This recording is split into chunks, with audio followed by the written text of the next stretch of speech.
Yeah, I'm getting into it, but I'm like, we just do it to ourselves, don't we, really? Yeah. Do it to yourself. Oh, you do. Yeah, but no one else. You do what you That's why we you do it to you. Is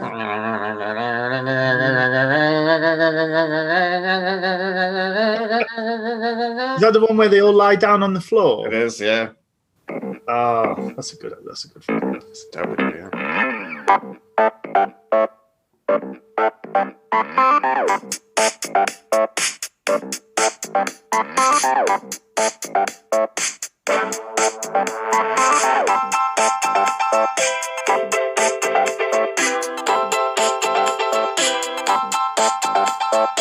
Welcome to Different Gravy, not just another Sheffield Wednesday podcast. I'm one of the hosts, Richard Miller, and my co-host has some explaining to do after recklessly jumping on a rival podcast midweek, a clear violation of his golden handcuffs agreement with Gravy Industries, and there will be consequences.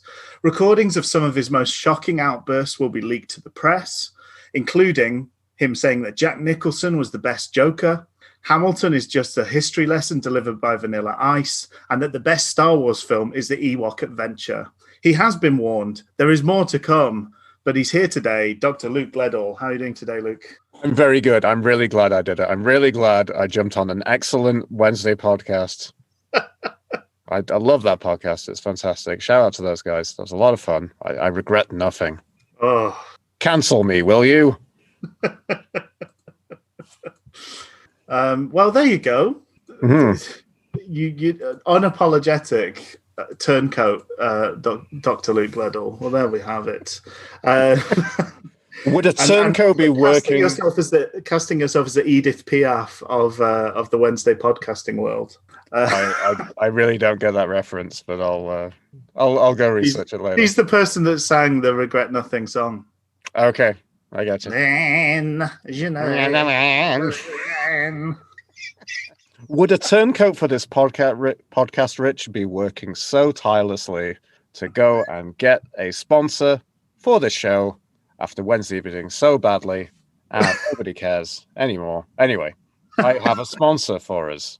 So Wednesday fans, tired of the same old dishes being served up?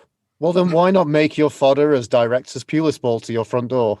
Chuff's Plate adds that delicious S6 tinge meals that will take you away from current doldrum diet to that wafting smell of Wednesday disappointment. How about Captain Fox Morgan's cushy Welsh rarebit? It's almost as deliciously rare as both his goal-scoring record for Wednesday and his Welsh roots. Fancy something exotic? Well, hop across the channel to the flatland but not flat cuisine of the Dutch. We think you will get briefly excited at the first taste of Chef Asias's stroopswaffle. And finally, fancy a modern take on the British classic? Well, we all know you just cannot beat Chef Potter's four-corner scouse pie. Chuff's Plate. You'll have what you're served as you're a customer. Enjoy your food ball. Beautiful. Oh, well, I'm so glad that you've gone out and got that excellent sponsor on board. Tailor-made for this audience. And so, yeah, spot on. Expect every meal to come with, as I've learned from HelloFresh, every meal comes with a lemon, which you always zest. Always zest a lemon. That's what I've learned from HelloFresh is the next time I get free deliveries, it'll be full of lemons, and I'll just be zesting lemons. Always be zesting. ABZ, yes. Always zesting, never juicing. Let's get on to some news. Breaking hoo-hoos. The biggest news, very surprising news. Mm. New manager in post. And full disclosure, me and Luke thought it'd be a really good little ruse to sit down midweek before any matches had happened and talk through the new manager, what we thought, what was in prospect, what might change. Neither of us were very happy with that conversation, so we are talking about it fresh this weekend. We talked about the fun of the podcast, and I remembered sounding really disinterested about something which I think deserves a bit more enthusiasm. So here we are talking about it again. So yeah, Darren Moore. Yeah, so official approach made sort of Friday. We're led to believe, and accepted the job Sunday, and announced on Monday. So Chilled on Tuesday. Chilled on Tuesday. Yeah, I mean, it's a huge surprise. It was a huge surprise. I think we'd all kind of given up any hope of a new manager coming in. It's a long time since we talked through all those various options. And I think we only felt that Moore was really on the list because he was sort of nearby rather than being a realistic choice. But beyond that original surprise, what were your sort of initial thoughts? There's a little bit of excitement. I think it's difficult to make an appointment in this stage when there's no viewpoint or whether he would have had any control in actually doing any tinkering to the squad. I genuinely think it's a little bit foregone. It's very much a last roll of the dice, which I can be critical about and say it's the last roll of the dice, but there can be a bit of optimism that, it could bring some change. Theoretically, statistically, it is a salvageable situation. I don't think it is, personally. And then sorry. No, and then we've just had another two kind of results that have, since that appointment, that have kind of just been more of the same. So it's now 6 on the spin. But anyway, maybe it gives us a bit of a lift, I think. I hope it gives the players a bit of a lift. Looking into Darren Moore, I like a lot of what it sounds like he's about. Finally, it seems like we've gone to a manager who looks to knock it around a bit and kind of create chances.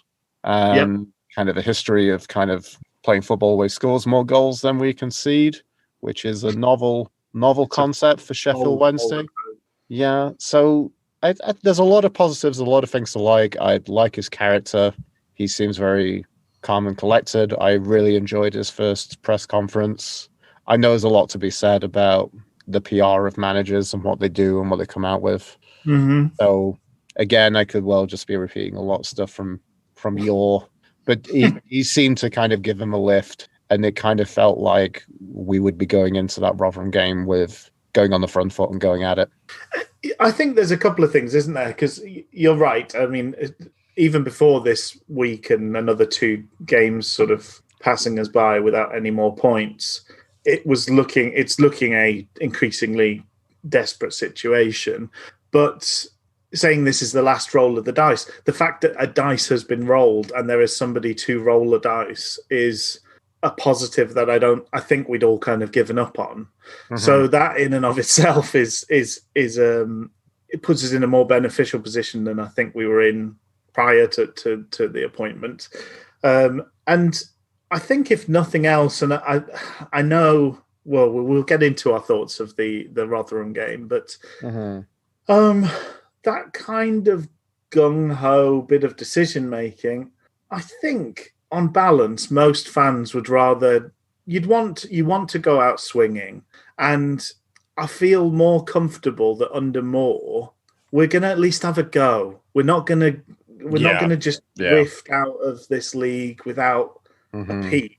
I worry, and I suspect, I think we know enough about this squad of players. This is not a latent behemoth of championship football that just needs some dust blown off and a bit of a shot in the arm, and all of a sudden we'll run through. This is a bad squad with bad decision making, and almost every player has the ability to sort of make a game ruining mistake. But it feels like we'll have a try, we'll have a go, and I was really feeling like that just wasn't going to happen after the last sort of run of four games. I think overall lots of positives. Sorry, go on. Do you know the difference between Sheffield Wednesday and the Moon is, Rich? No. There's less clangers in the Moon. Hey, yes. I think it's a progressive. We've brought in a young manager. My feeling always on this is that I would prefer a young manager with less.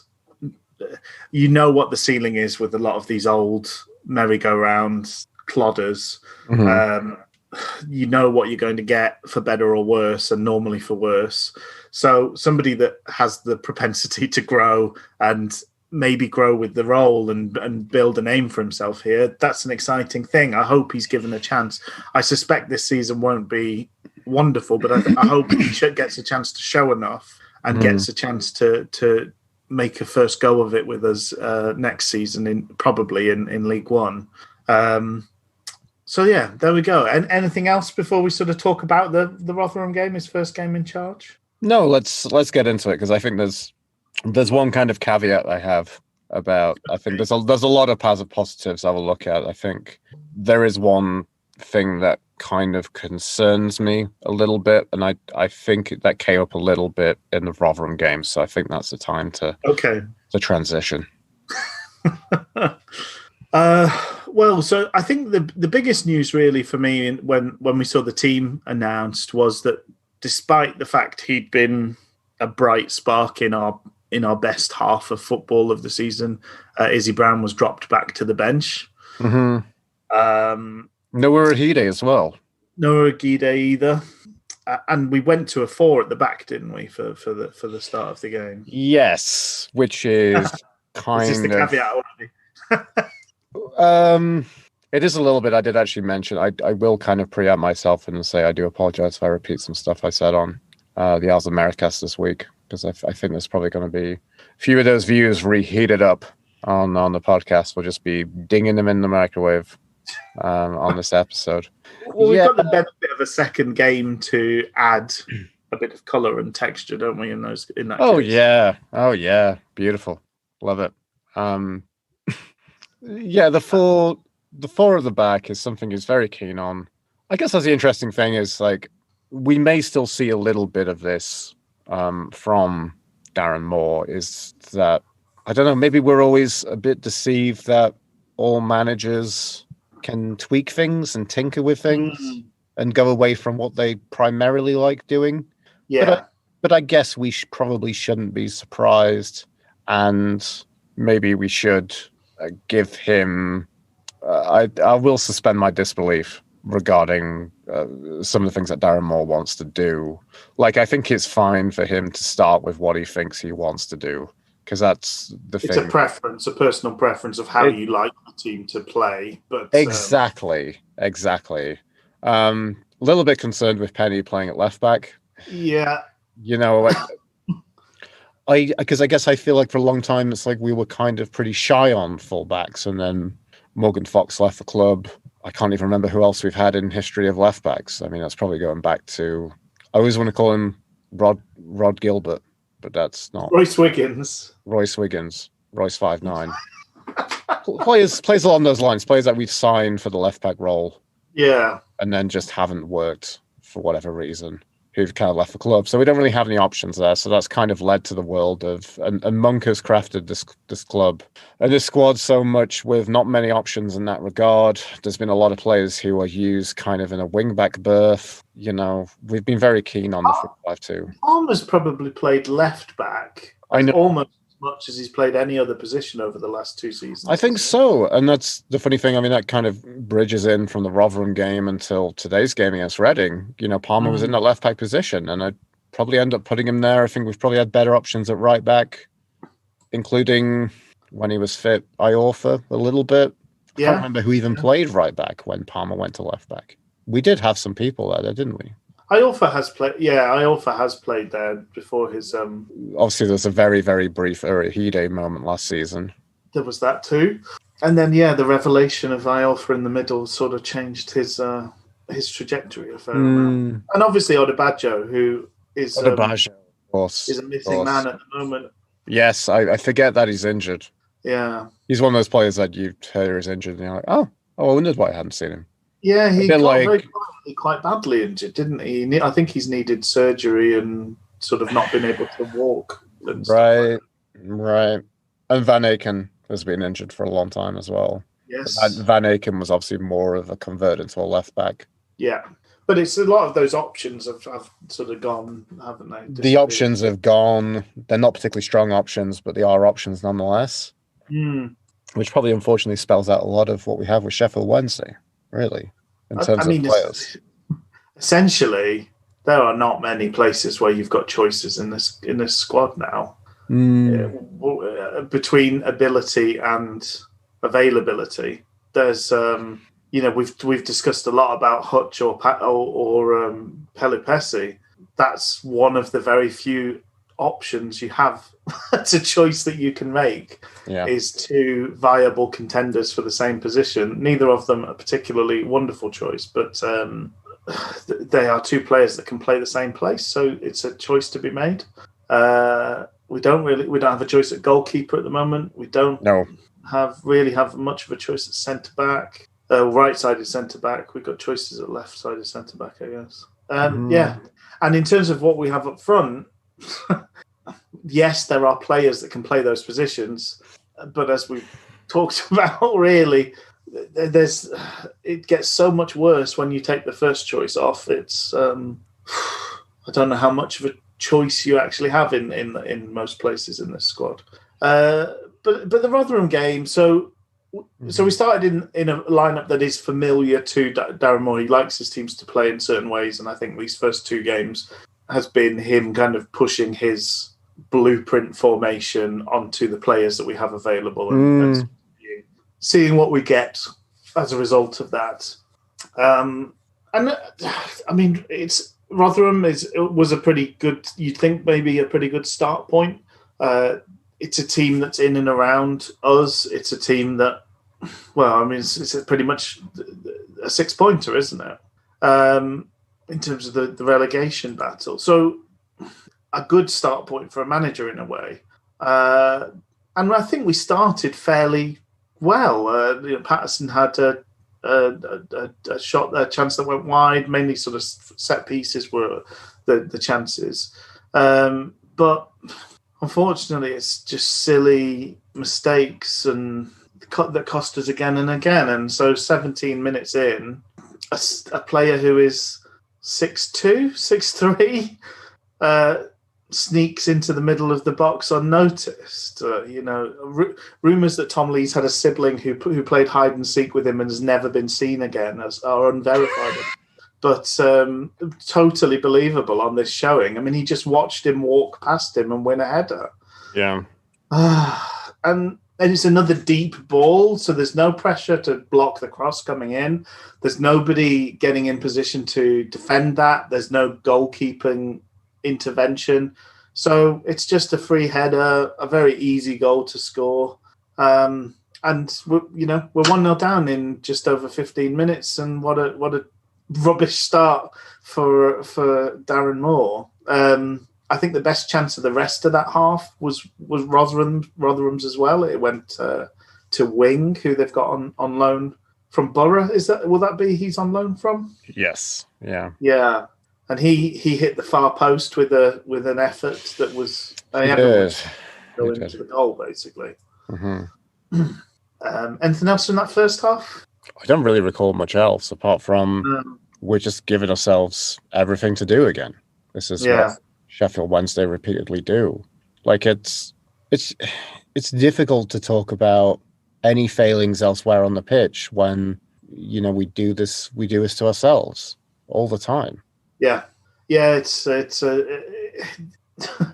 just, as a manager, these are the moments that you must tear your hair out over, because you can G people up, you can organise players, you can give people positions, you can give them reams and reams of instructions, but individual errors and inexplicable individual errors, you can't plan for that. You can't account for that, but we're making them at least once a game, routinely. Yes. Yeah. So you're hoping the opposition does something similar back out of generosity or a failure on their own part. We started the second half, I think, a bit brighter than we started the first. We did miss a lot of chances this game. It has to be said. We created more. We did.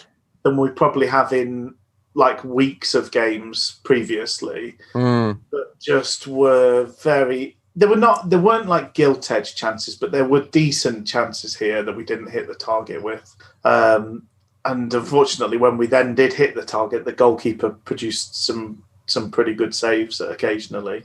But Reach had a really good effort. Patterson had a really good opportunity that he put over. Patterson missed with 2 fantastic chances, and then came the sending off. Could have been a pivotal moment in our favour. 66th minute, a very soft sending off. Yes, yeah, completely. The goal scorer Michael Smith goes to the ground with Borna and kind of pushes his head towards him on the way up. It wasn't. I don't know. It wasn't a huge amount in it, was there? But the ref was over it quick as a flash. I think that's probably is a bit of a trope of bad refereeing decisions, is that they rush into the situation and the card is out before they've had a chance to look and think about it.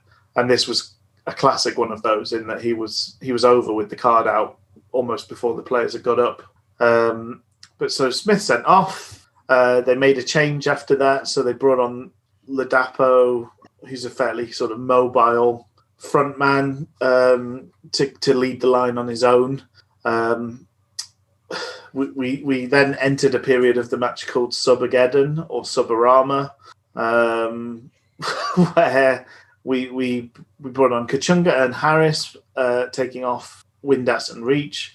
They made another sub, and then we brought on Izzy Brown for Sam Hutchinson. And a couple of minutes after Izzy Brown had come on, he wasn't involved in the goal, but Liam Shaw clipped a pretty clever little ball back into the box after a set piece. Penny, of all people, was the person that latched onto it. And I will say this is one of the spawniest, luckiest goals you will ever see, really. Because there's a question of offside, first and foremost. I'm not convinced he was on, but he was allowed to play on. He takes a heavy touch, but caught up with it. He did smash into the keeper then, so I don't know whether there might have been a decision there. That could go either way, but keepers get a lot of leeway in those situations. So it could easily been given as a foul against the goalkeeper. And then it bounces off the sort of defender that was in closest attendance, Olasunde, and goes into the goal. So we get an equaliser pretty much out of nowhere, after such a bizarre sequence of events. But a good ball from Shower to start it all off. Yes, exactly. I want to say, Rich, it wasn't against a run of play, though, was it? No, it wasn't. You're right. Yeah, so yeah, that's unfair. Really. But out of nowhere, yeah, this wasn't the chance that I thought we would score from. It's probably fair to kind of mark it up that way. Yeah, and then there was much huffing and puffing. There was some more substitutions. These were the weirdest of all. Immediately after the goal, we brought Jordan Rhodes and Marriott on for Barry Bannon and Liam Palmer. Yes. And now, I mean, I would love to know what the formation was supposed to look like on paper, because it didn't make any sense what we were trying to do. I did wonder if that was... We've had situations before where a decision has been made for a substitution, like before the goal goes in, and you can't, once the paper has gone to the third official, or the fourth official, sorry, you can't then reverse the decision, I think, like once it gets to a certain point. And so I do wonder if we'd sort of made this change, we were making this change as there's 10 minutes left, we're 1 goal down, hiding to nothing sort of change. Yeah. But the goal went in and we couldn't reverse path. I don't know that that's the case, but sometimes there has been those situations before. But this was like, I mean, that substitution was like the sort of thing you see from a manager at the end of their tenure when they're desperately trying to cling on to their job.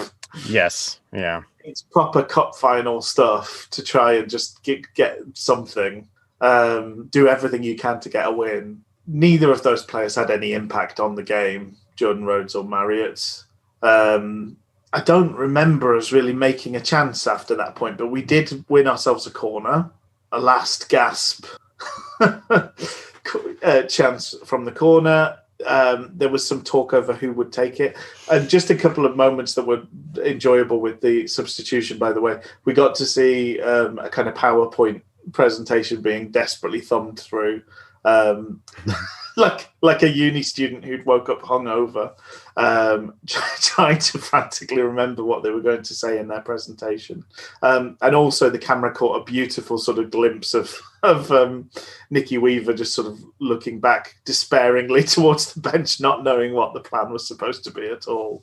But here we go. We had the corner. We had the chance to win the game.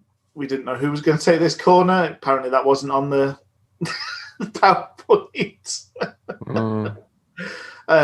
Izzy Brown steps up, and it was one of the worst corners I've ever seen in my life. He nonchalantly curled it into the path of the first man. Yeah. And that same first man then burst forward into the space because everybody had gone into the box.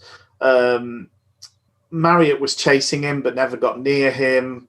He sort of flung it into the middle of the pitch and found Ladapo entirely unmarked. I think it was Harris. Harris sort of kept up with him all the way, but he didn't make any attempt to stop him running. So Ladapo just ran and ran and ran, was then allowed to cut onto his good foot and allowed to shoot without anybody ever laying a glove on him. And he puts it in the bottom corner with basically the last kick of the game. Heartbreaking stuff. And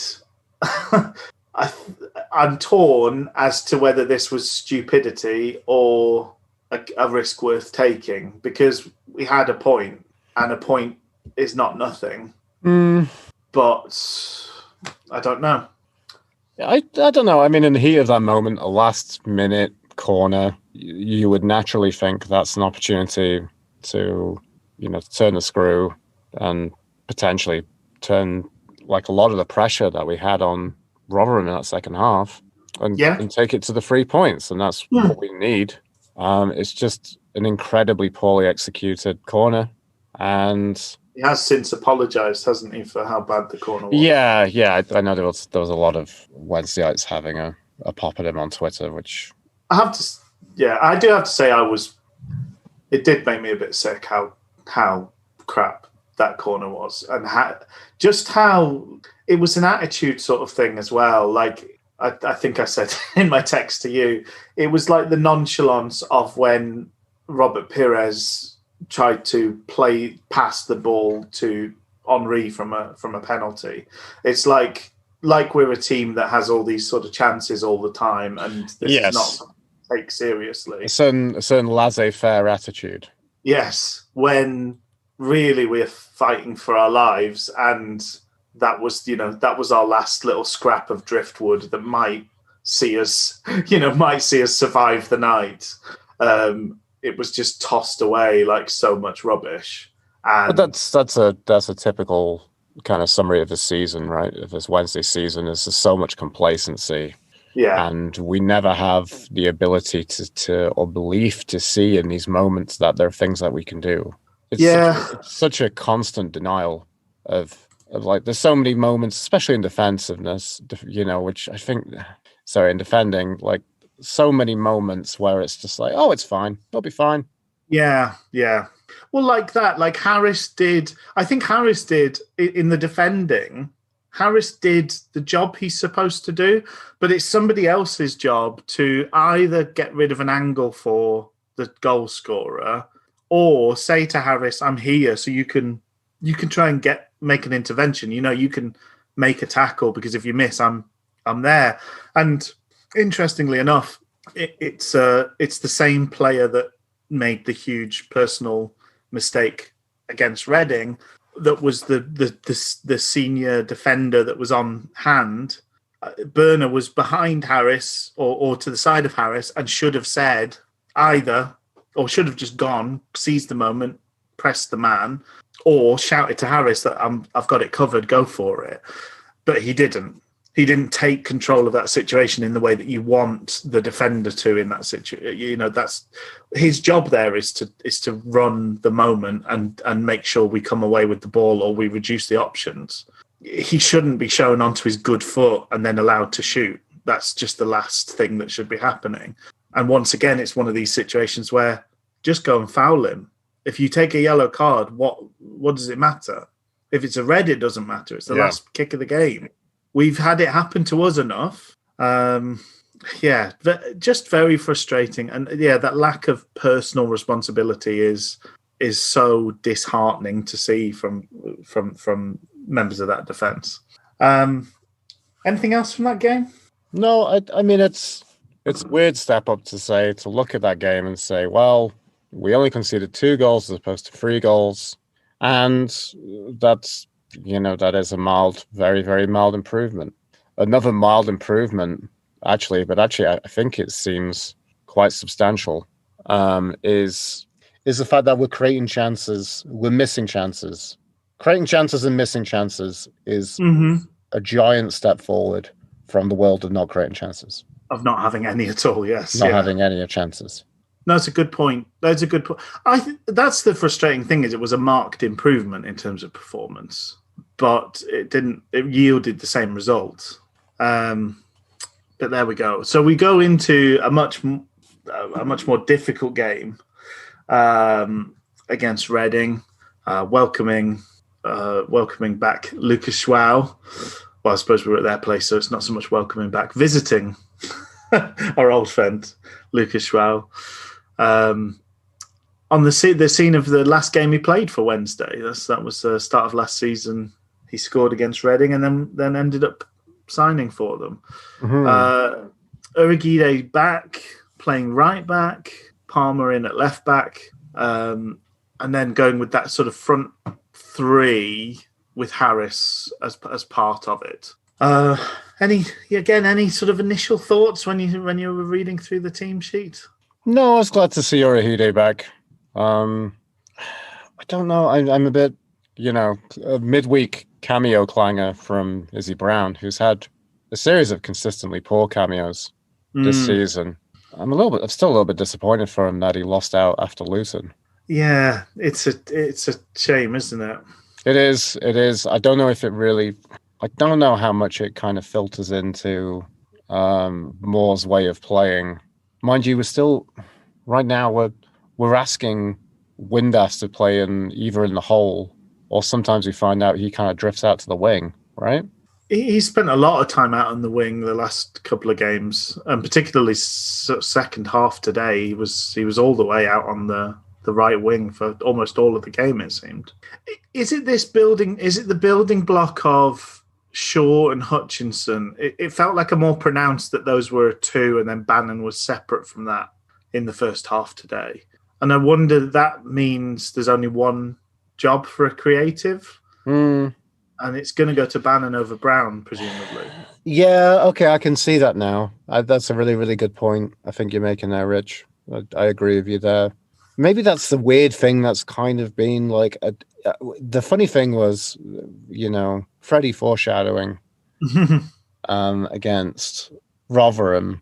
To be that desperate in that situation and then think, to then make that decision was kind of more acceptable midweek. To bring Bannon off, but it's an impeccably brave move. Like, it is. It's something we've never seen a manager of Sheffield Wednesday dare to do. So I was a bit shocked. I mean, it was the 86th minute, so I can kind of think. But I thought you would still, even if there are other players to kind of sacrifice, if you're then trying to lose some shape to remold it to create, a bit of madness, that you have all strikers on the pitch. Really. Yeah. Yeah. Like, surely there are other players to sacrifice. And I mean, hey, hindsight's 20/20. I don't naturally blame Moore for the corner situation. No. But it's so funny that it's like, well, we naturally just thought Bannon would take all the corners. So if there's no Bannon, everyone's looking around being like, what now? Yeah, it's interesting because just looking at the kind of average player positions for the Rotherham game, Bannon was actually our furthest forward player. That's insane. I mean, because I was trying to think back about this. And I'm like, what is, Bannon's had a pretty moderately okay season, which has been disappointing for his standards. I think we can kind of easily kind of attest to that overall as a whole. Yeah. But then, I think there's naturally been a whole thing with Bannon where it's like, I don't know if he has the confidence sometimes to be a player in the hole and to be a player kind of creating things in and around the box, just outside the box, I should say. Yeah. Kind of advancing, marauding. But I know that he has talents, and I don't know if it's naturally quite his role, but he can still do a job in those situations. And I think there's been times when I think definitely early Bannon at Sheffield Wednesday, he was absolutely full of himself and just having a real fun time. Yeah. Up in and around the, outside the box. So I can kind of see that. But then typically I know with a lot of Wednesday, and this is an interesting thing. One of the things that I was kind of a bit concerned about more I didn't bring up was, I'm going to try and stay very open-minded about this because I understand that what we've been trying to do hasn't been working, which is long ball, hoof it up to Patterson as a target man. We don't win the first ball. We very, very, very rarely win the second ball, which basically is 0.01%, whatever it is, something that's so infinitesimally small. So, I know that's not working, but I do get nervous with the concept of playing it out from the back, especially right now for a team that is lacking so much confidence. I don't think they're not the players who are the most comfortable on the ball, bless them, for players like Lees. Burner's a little bit more adept. I don't know. If we had Van Aken playing at the back, he's a bit more of a ball player. Yeah. But again... Yeah, he is, but he's a nightmare, isn't he, as well? So... There is that as well. There's plenty of opportunities for them to induce kittens at any time, really. So, I'm open-minded enough to say that the old way wasn't working, so we need something different. I mean, that has been something it's been mildly refreshing against Rotherham, and still today against Reading as well, is that there has been design to play out from the back, and it hasn't looked terrible. But then my large memories of this, Rich, was playing like this under Jos Lukai and Cameron Dawson doing his lawn bowling out, putting the ball out to, trying to get it close to the jack as possible, the jack being Tom Lees. And then we get pressured and then we lose the ball and we all get very nervous. And I don't know, it felt like 6 out of 10 times we would concede from that situation. Yeah. So historically, it does make me a little bit nervous. I'm gonna have to admit, I have been a bit surprised that it's worked as well as it has. But still, there were moments against Rotherham. There were a couple of moments where Wildsmith was caught out and had to clear it out for a throw-in. Well, the Rotherham game was where he did the weird thing where he tried to sort of drop a shoulder, and he did a weird move where he tried to roll the striker and then ended up just kicking it straight out of play because he remembered he wasn't very good at that sort of thing. Yeah. It's an interesting prospect. And the other thing is, have we just got away with it for these 2 games because it's so unexpected? If you were preparing for us, this would not have been a glimmer in the game plan that Sheffield Wednesday would play out from the back. It's not our known chink in the armour, is it, really? No, but if you're Norwich or whoever from next week onwards, you'd the last 2 games they played out from the back, and Wildsmith looks shaky, and Tom Lees has got you suddenly are briefed for it, and that's going to be part of the tactics going forward. So it's how do we cope when it's not an unexpected twist on what we do. No, it's intriguing, but I think, as you say, broadly, we've done a full calendar year and change of hopeless long ball, hopelessly ineffective long ball. So if we swap that for hopelessly ineffective passing out from the back, then it's not a great thing. But it's also we're not worse for it, I imagine. No. It can't. It does feel like an improvement. Yes, it does. Yeah. So in terms of this game, once we sort of get into things, this is always going to be a very tough game of football. Reading they're a good team. They're doing well in the league. They score a lot of goals. They're maybe the second top goal scorers in terms of goals, or second or third. And they've got those like runny guys. Do you know about these, Luke? Like people that like get the ball and like run with it. They move around as well. It's weird. Like what you're supposed to do is stand and like hold your hips like a pregnant woman and just watch the ball go by. But these guys are odd. They're like want the ball and move around and take people on and do tricks and things. We had a bit of a let off in the 12th minute. Semedo had a shot after Lee's. It was a fairly sort of tame cross, but Tom Lee sort of flicked it to the back post and made it better than it was. Yeah. But Palmer blocked. There was the usual calls for handball, but it was not handball. There was no question of handball really, but it's just that's what happens. But obviously, trust players. You got to go by players' reactions. That's what stupid commentators say.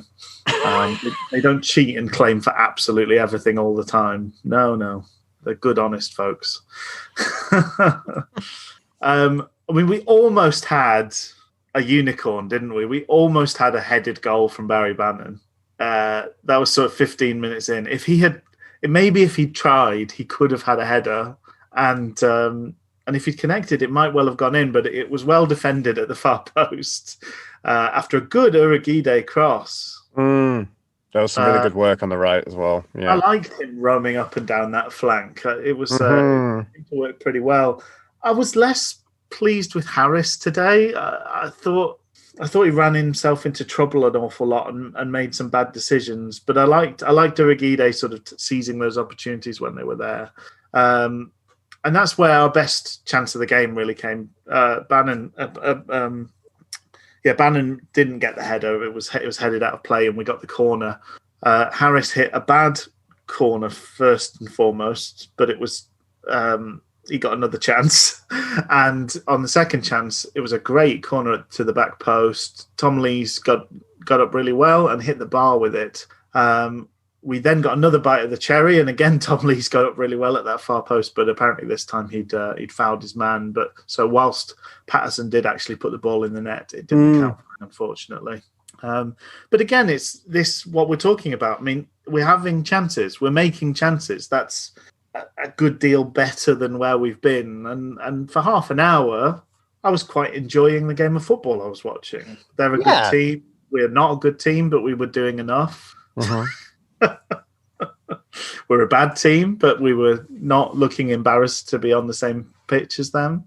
But then I think the goal, the red card, the penalty is the downfall of this trying to play out from the back. Because Burner, rather than doing probably what his instinct is and doing a big clearing header, tries to chest it down for Hutch.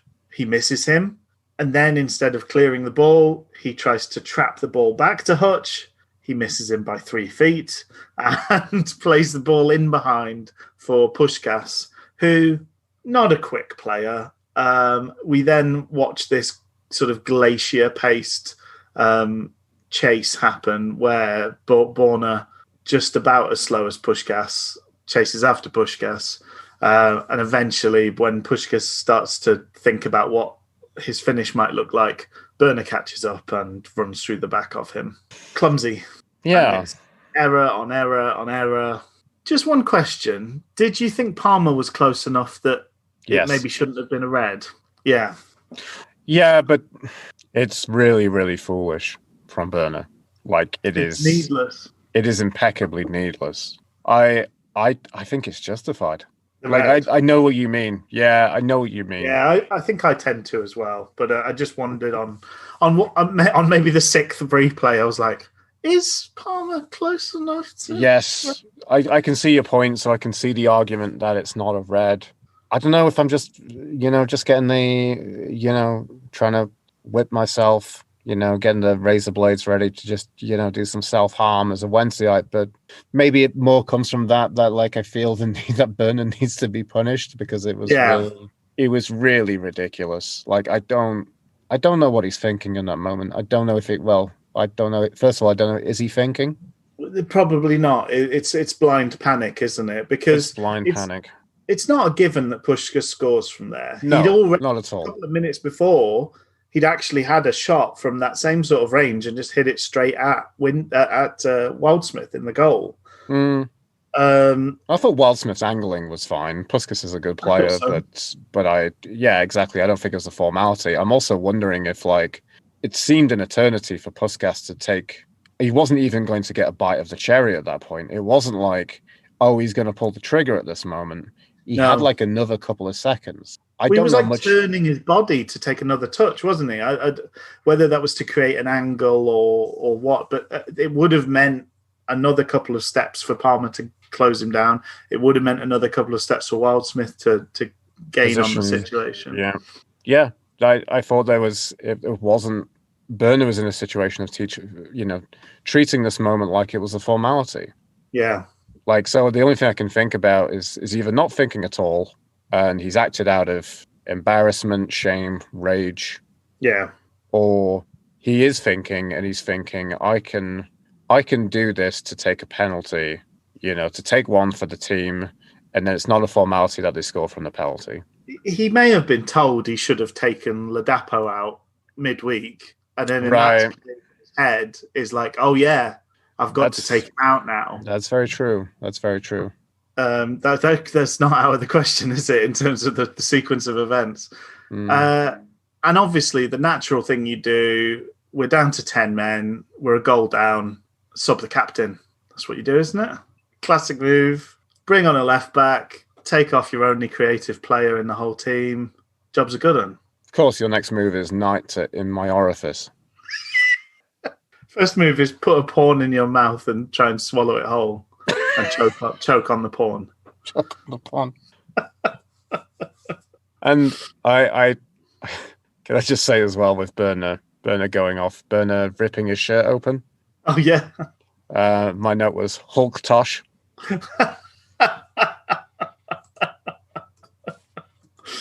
Lovely stuff. I'd like to build on that and something that works well. Tosh isn't a verb, really. That's the problem with that one. But yes, I don't know. Why should I give any more efforts to Sheffield Wednesday Football Club?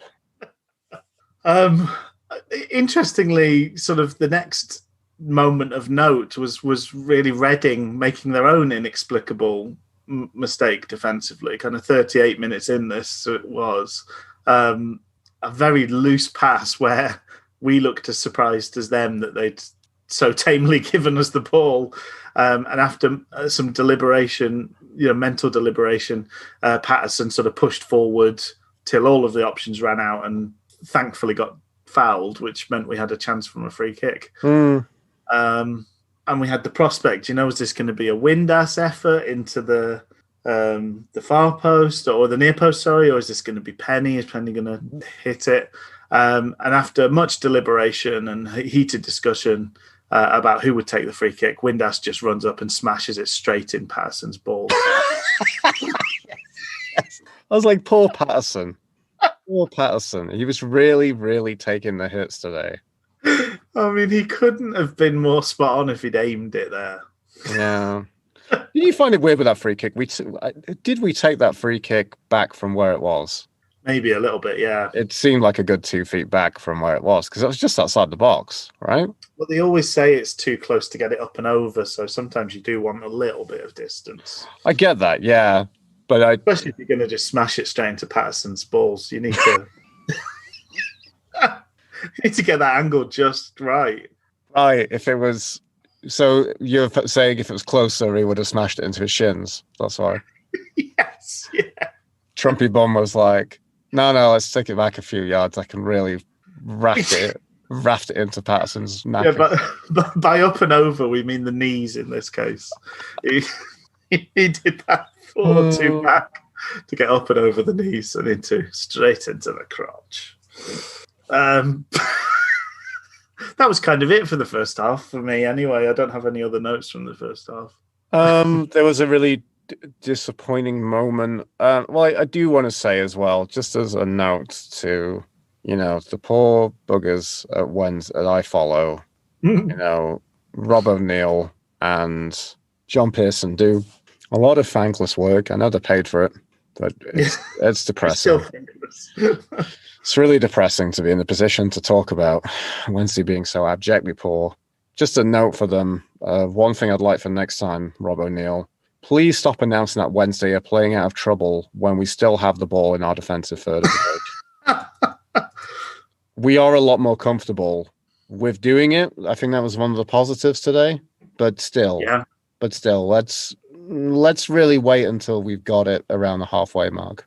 Halfway mark of the pit, half of the pitch. Rob had a real stunk on for Richards today. He really didn't miss a chance to heap praise on their left back. Really, really an ongoing theme. He's really stood out today. He's looked very good every time he's had the ball today. He's really looked the business today. He's the last person we want to have the ball. Wow. Anyway, so to go back, I didn't kind of give it enough kind of focus because I think I was too busy trying to get my my pithy gag about Julian Berner in. I was going to say, actually, one of the positives, I think, is that one day you and I will die rich and we won't have to have Sheffield Wednesday haunt us. Though I'm also wondering about whether we do die and we go to some afterlife and Julian Berner just follows us around just doing Only Fools and Horses gags to us all the time. That would be a real purgatory, Oh, that's really a great assessment of the week in the season where you say the good thing is one day we'll die.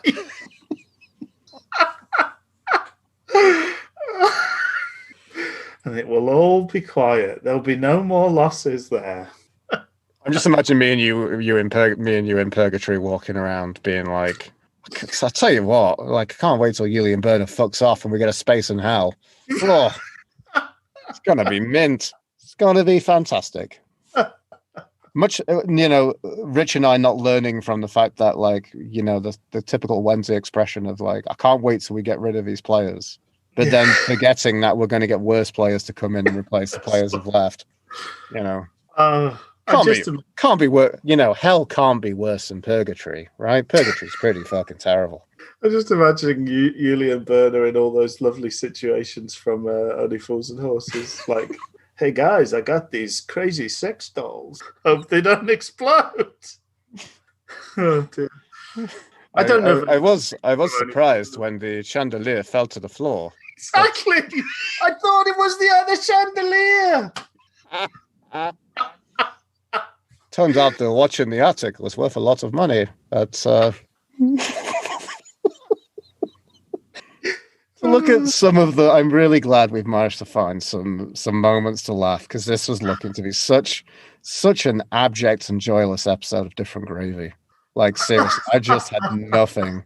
There was nothing this game to get any rise out of me. On this, it was so bad. Anyway, I want to go back and talk about so. Could you imagine being Barry Bannon and signing your contract in future to Sheffield Wednesday, and then you're subbed off on the half-hour mark? No, I don't get this. And then we are conceding. I put this up on the Ars Americast because I think it was something we were thinking and about. But I basically said, I think it's confirmed there is a clause in Sam Hutchinson's contract, meaning if he's fit, he has to play because he was ineffective today. I don't know what he did, and he should have been the player who went off, or he should have moved back to centre-back. I would have done that. I would have put him in centre-back. Yeah. I mean, that's a better option than what we did. Bannon going off for Penny. So what happened? So Urahidi stayed at right-back, and Penny went to left-back, and Palmer went to centre-back. That's what happened? No, Urahidi dropped in at left-sided centre-back. So Urahidi it's just fucking madness. Oh, it's such madness. I really want to give... I want to have faith for what Darren Moore is going to do at Sheffield Wednesday. But why have you just done that? Why have you stuck the rook up your anus? I don't remember that in the Queen's Gambit. Oh, it's good. It's in the deleted scenes. Nice. I bet she's doing it with her artful, coyish look. Oh yeah.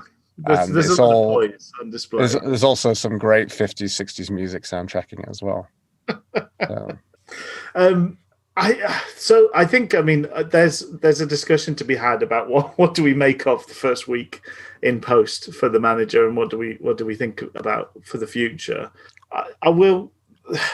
You sort of talked about a caveat in terms of the positivity. In terms of the negativity, I would say the caveat is the guy just walked in the door Monday. Yes. He had a press conference that day, so how much time he actually got to spend with the players is probably negligible. So he didn't even get to chill on Tuesday, did he? He didn't know. But so you got and then we had, so we probably had a plan for the match, and whether he changed that or not, we don't know. But I would guess by and large, he probably just followed the same plan that had been laid out. The big test is what does it look like? We've got the luxury, the very, very rare luxury of a week now till the next match. What do we look like after that week? After he's had a chance to actually work with players on the training ground and do more than recovery and match prep? That's the big moment, the big question, because there've been a lot of weird choices made, and I'm genuinely fascinated by the Hutchinson situation. Not just in these couple of games, but him coming back. There's so many rumours about what goes on around this club, and one of the persistent ones is that Chansiri has a hand in who gets picked. And Hutchinson being put out in the cold by two different managers and let go by one of the managers, then brought back, makes me think that he's Depp John's buddy. And it might be that there's a clause, or it might just be that the chairman is insisting he plays. Either way, it's bad. It's bad for the club. It's bad for us. It should be bad for Sam Hutchinson, but obviously he's making, his deal is pivoted towards him making appearances, as he so gleefully told us in his, cat that got the cream press conference. But, that, of course he feels pretty smug walking in the door if you're the chairman's pet and you've got to play and you get to play where you like. So despite the fact that your legs have gone and you can't find a successful pass, you get to play midfield because that's where you want to play. That cannot help anything in the dressing room. It doesn't help the team. Sam Hutchinson is playing midfield. I mean, we talked about last week. I looked at the statistics. Sam Hutchinson had a 55% success rate of his passing last week. For a midfielder who mainly just sort of rolls it to the guy next to him, that is disgustingly bad. It's incredible that it's that bad. But, oh well, plays the next two games. Automatic start, first name on the team sheet. This is a weird situation to be in. And now that it seems Bannon goes first before him, I don't know what to think. I mean, that is wild.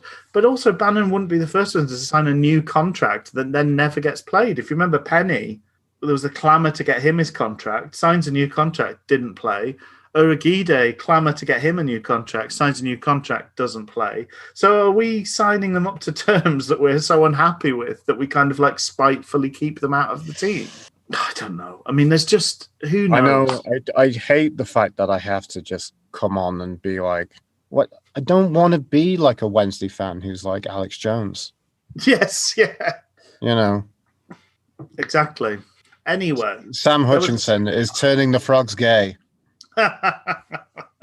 Anyway, the funny thing I wanted to bring up from the first half, did you enjoy that moment when Patterson, he went for a ball that was coming up in the air to him, challenging for it? I think it was in the first half in the Reading half, and he blatantly fouled the guy and should have got a yellow. And then he managed to save his skin by getting up and pretending that he was headbutted. Did you enjoy that moment? It did. Yes. There's a couple of lovely little moments like that from Patterson today.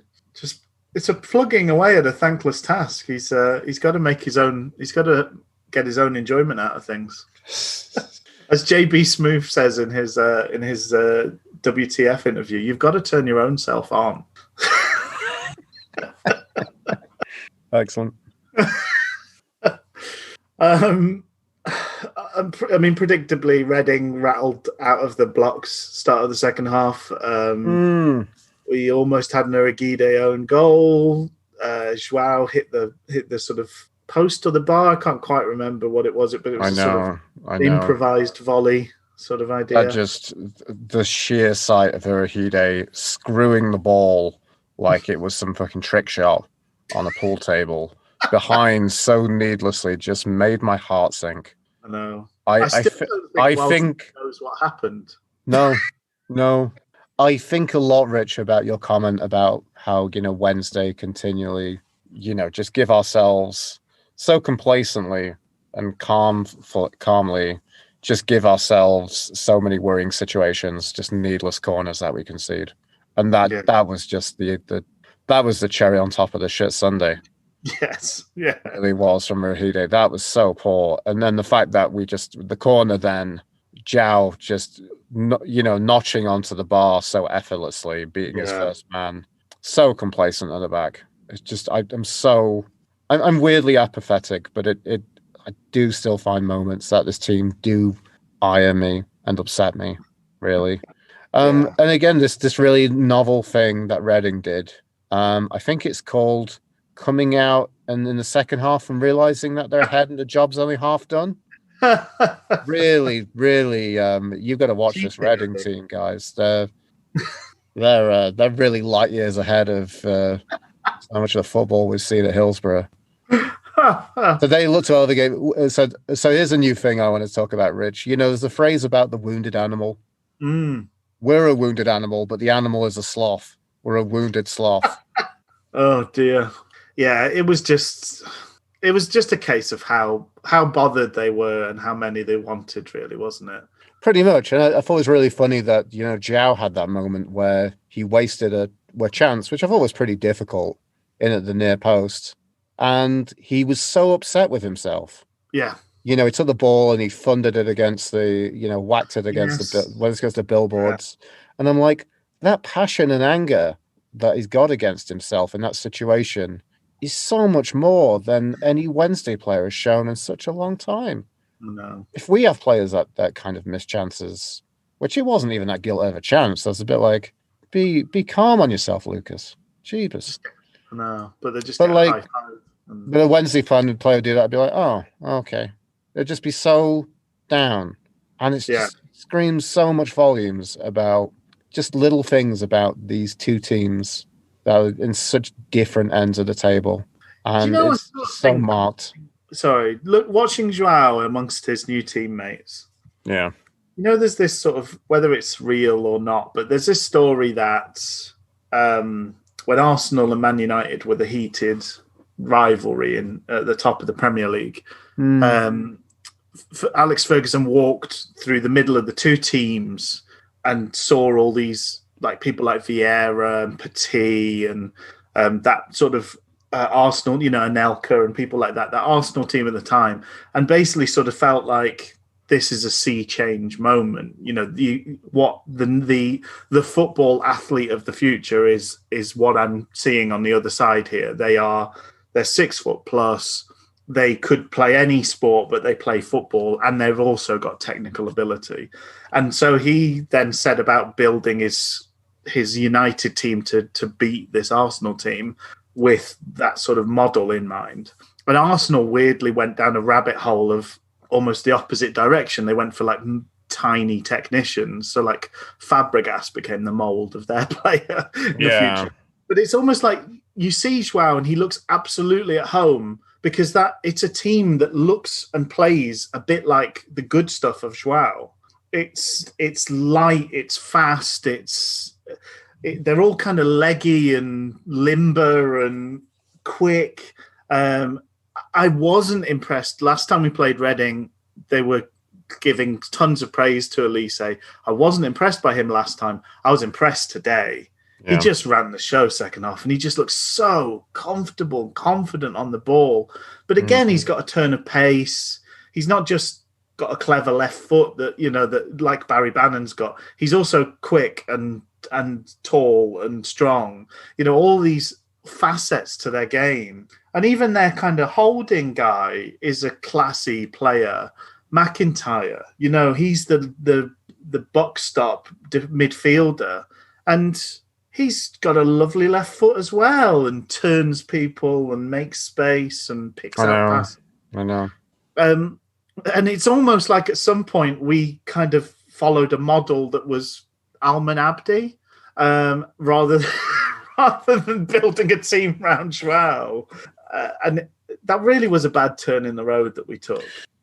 I continue to take. The biggest embarrassment, I think, for Sheffield Wednesday has been one of the many embarrassments. I'll put it. It's not the biggest one, but the fact that we were so chock with forward talent, yeah, and then we just couldn't get games for the fourth and fifth strikers, who are now markedly better than our first choice. Because we can think about one of those being, a limited but wholehearted player in that Nuyu. Yeah. I've still staggered with what happened with Nuyu, because I don't ever think there wasn't even a narrative like, hey, we tried to give him a contract. We straight released him.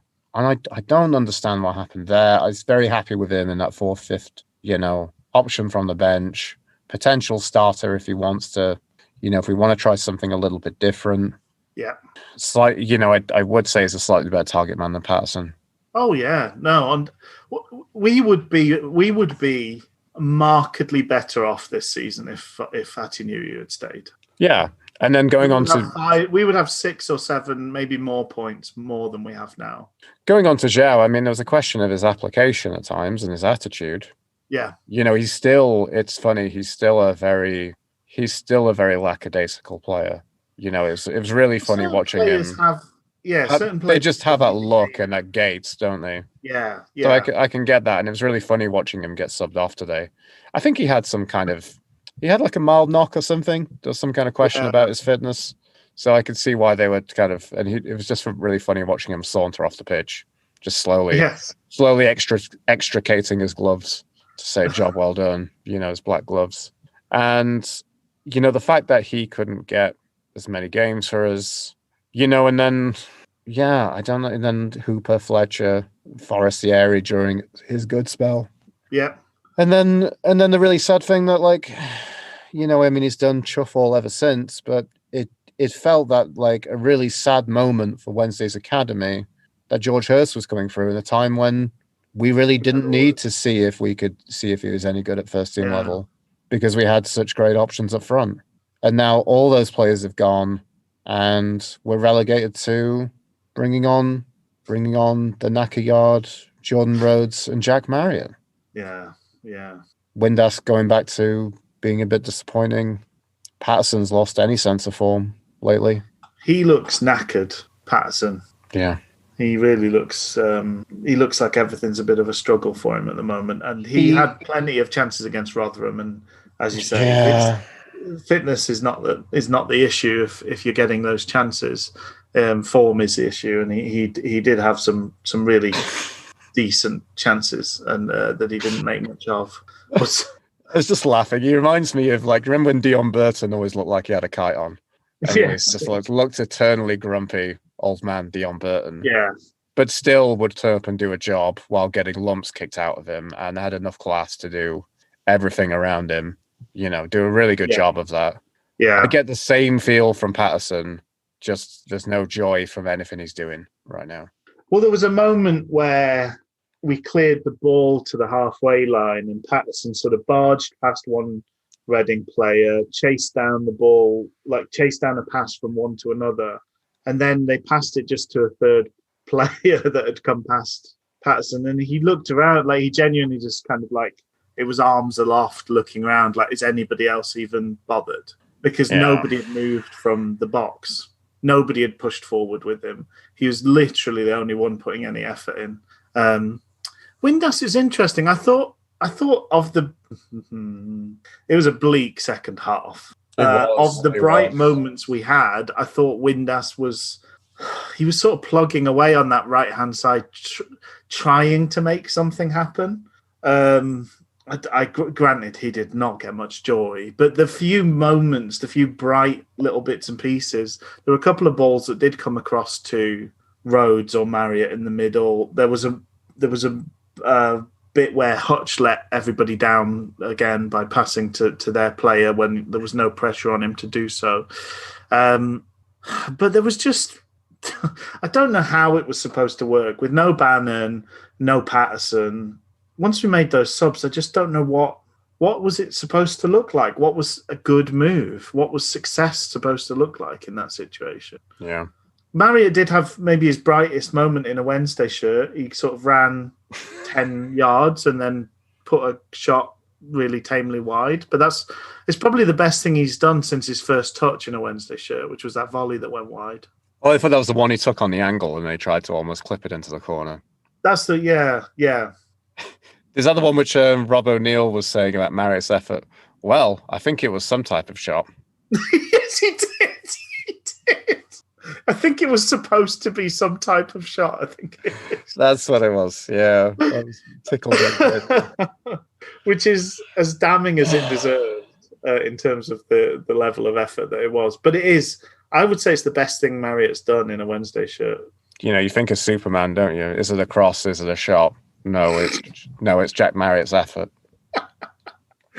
Effort, man. When you hit it so far wide that people start to wonder if it was a cross. Yeah, that's you might be a redneck. I thought it was so sad. I don't know. I keep getting my hopes up. I thought we were going to do something of some positivity in that second half, and then it just never came. I think in the 60th minute, I thought it was. Oh, the 59th minute, I thought there's a giant let off. Reading should have scored. There's who had it on the angle, and that was a shoss, you know, because it was like, he could have plowed it into the corner, the far corner, to be honest, or he could have stroked to the cross, and he just did the option in the middle. He did option C and put that wide, and that felt like an opportunity. Yeah. The 61st minute, I thought that was like the first signs of life from Wednesday, and that was a long throw in from Patterson that ended up to nothing, and then Reading went on a counter attack, and then I remember Matt Penny doing this awful looped header up in the air, and then I think it was Palmer then did basically the same again. Yes, yeah. Oh dear. And it's just returning hope of attack. That was around the time, I think, just as a weird bit of side note, that was Hutchinson having to take his ring off. Oh, that was apparently causing issues or something. It was very strange. Yeah, I didn't think you were allowed to wear them. No.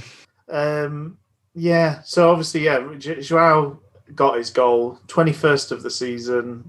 It was nice play, but it was so easy. It was, he just looked so cool, calm and collected as he slotted it in. I don't know that the goalkeeper should have done better. I don't think it was one of those. I just think it was poor defending, good attacking, and that put the striker in a position where he had all the options, and he's in the sort of form, he's having the sort of season where he takes those options with relative ease. Do you also find it interesting that again they're attacking? That came from it was Andy Yeardham, wasn't it? Yes, on the right. So he played further up the pitch. Apparently, he was actually on the right wing. I typically think of him as a right back. You know, a right back who gets forward a little bit. Well, they were quite fluid, him and Semedo, I thought, at times. They kind of drifted in and out of positions pretty effectively, pretty nicely. One of them must have been named right back or the right-sided defender, but yeah. Didn't really. But again, we've conceded a goal on the left-hand side, haven't we? Yep. Yeardham got the last one, didn't he? He did. But that was the good work was done down the left on that side at that time. Right. Okay. So, Aluko diddling Palmer and zooming past him before his cross went all the way across the box. And Reading, a team who can make 5 substitutions and still look dangerous and still look like they've got plenty of tools in the toolbox. Yeah. Yeah, I don't know many of the names, but they didn't look out of place, did they? I don't know Tetek, I don't know Aziz, and I don't know Estevez. the much old Sam Baldock up front for them, who looks like he's done nothing for a long time, but still, I don't know, maybe still a name. I don't know. Yeah, Aluko, I think. Aluko reminds me of it was that world of the Neil Warnock signings. Like, I'm just gonna get some pacey players in on cheap because they're pacey, and it kind of doesn't work. Kind of works out. Yeah. Kind of felt a little bit like that. I think he was a bit of a cheap acquisition for them. I don't know. I'm sorry, I'm trying to bring up the substitutes here. We did the same thing again, didn't we? We brought all our remaining strike options on. Patterson did go off for Rhodes. No Kachunga today, though, right? No Kachunga, no. That was interesting. And we made a really forward-thinking move of bringing on Joey Pelopessi right at the end. Yeah, that's always showed that you're going for it, right? Let's do something crazy and bring on Joey Pelopessi. Yeah, some of the weirdest subs, but I felt weirdly we had a moment after that. Did you feel weirdly with Marriott and Rhodes on, like we weirdly looked like better? I think we created there was a cross that Rhodes looked like he was going to get onto and didn't. There was obviously Marriott's moment where he did set up a situation to have a shot. I'm wary of the fact that they took Joao off and had given up. When it went to 2-0, they were like, right, sorted, game over, lads. And they really took their foot off the gas. I don't want to dismiss any positives out of it, but I sort of think you have to consider the backdrop of the 20 minutes when they were on the pitch.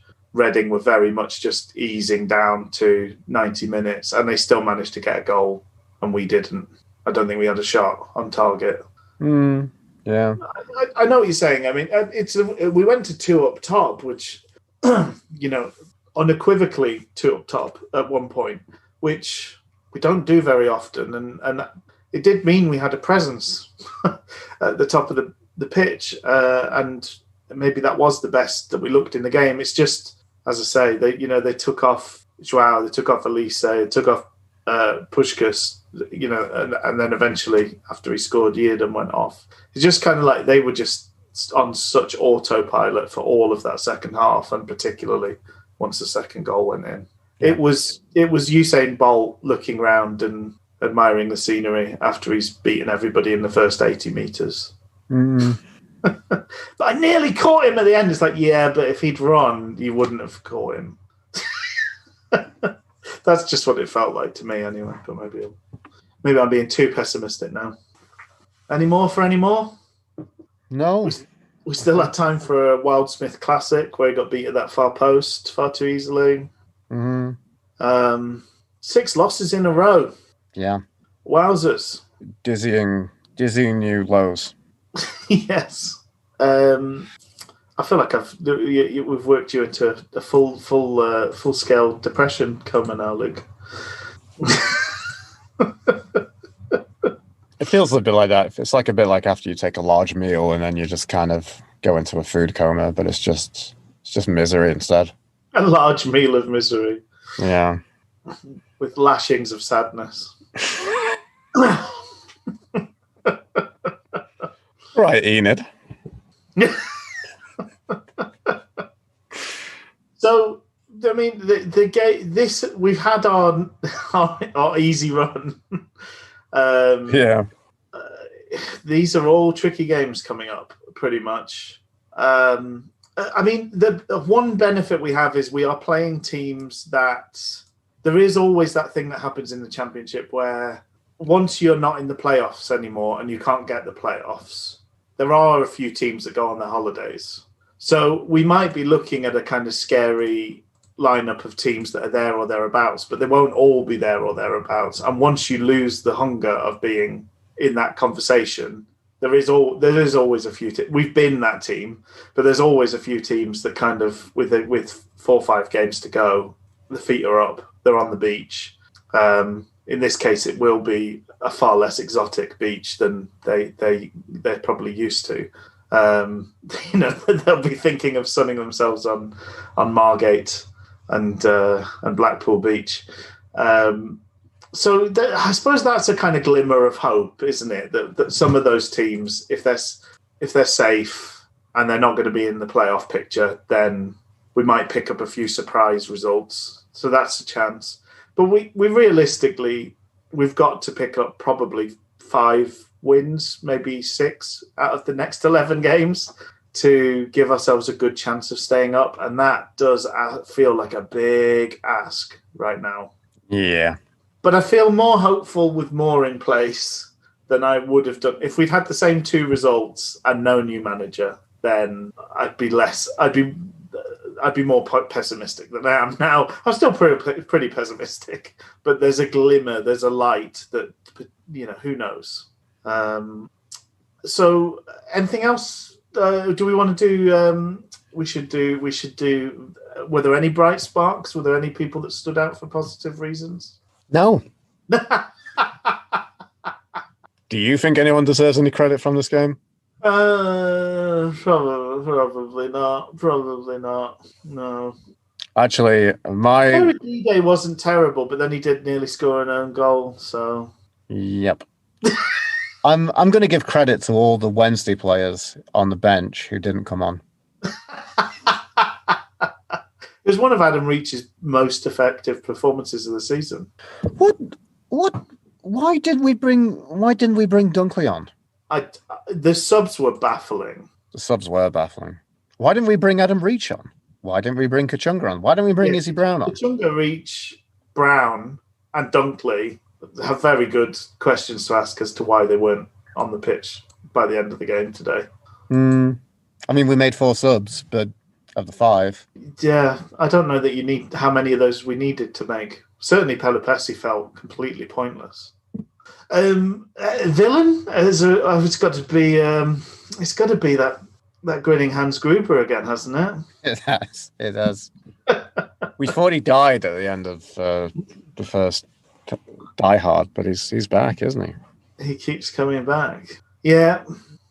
Sorry, it's his price to take home yet again, Mr. Burner. Final little note and a positive note. Thank you so much to Paul and David for your lovely emails. Missives like that really make this whole Dog and Pony show worthwhile. So thank you so much. A big boost in these very miserable times for this football club. Thank you both very much for spending the time to write out and reach us. It really means a lot to Rich and I. Yeah. So thank you.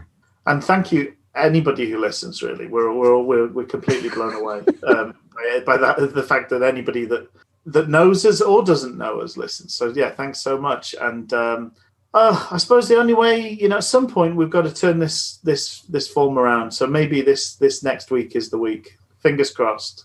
Best of luck to everyone this coming week, including Wednesday. And cheerio, Luke. See you, Rich. Have a good one, everyone. Bye-bye.